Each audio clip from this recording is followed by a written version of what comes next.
what you do is you run into all these people who don't want to do any work, especially senior adults in retirement centers, just lots of other people.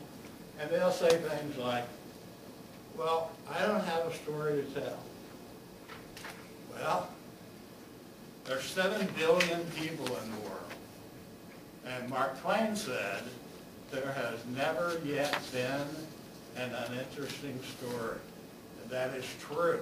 Out of 7 billion people, everybody has a different story to tell. So that is no excuse. And you could say that to them about Mark Twain, and you might ask them first if they know who he is, and then what they think of some of the stuff that he said, and they can't get around that one.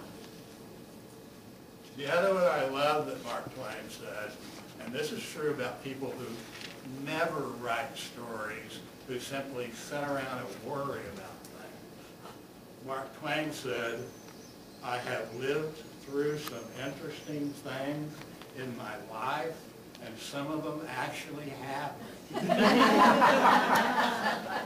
And that's what these people do.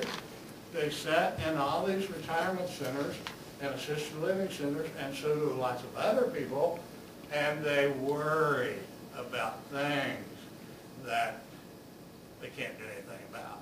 The reason being, they've already happened. Okay?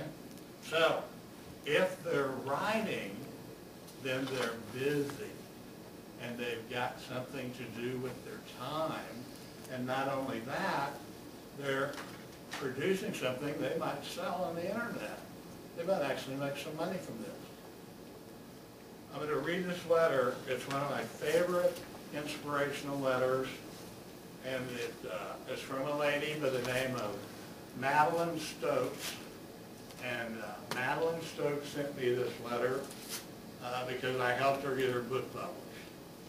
She says, I'm writing to thank you for helping me get the book published.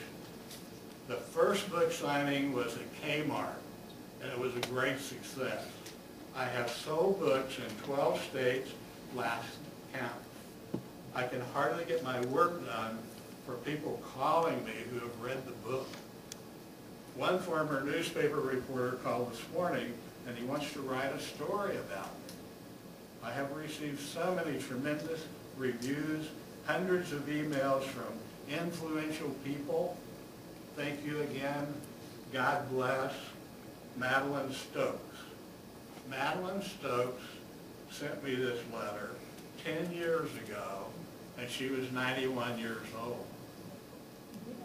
So she wrote this book and published this book and got all this notoriety when she was 91 years old. And the book was about her 2 brothers who were in World War II, and they were in the same Army tank. And she wrote the book and called it The Stokes Brothers Ride the Wildcat. And the Wildcat was the name of the tank. And this is sad, because all the people out there who could be writing these stories that don't write them are missing out on something that Madeline Stokes did and published when she was 91 years old. So when you're talking to these people who don't want to do any work and they don't have a story to tell them about Madeline Stokes. She was having the best time of her life.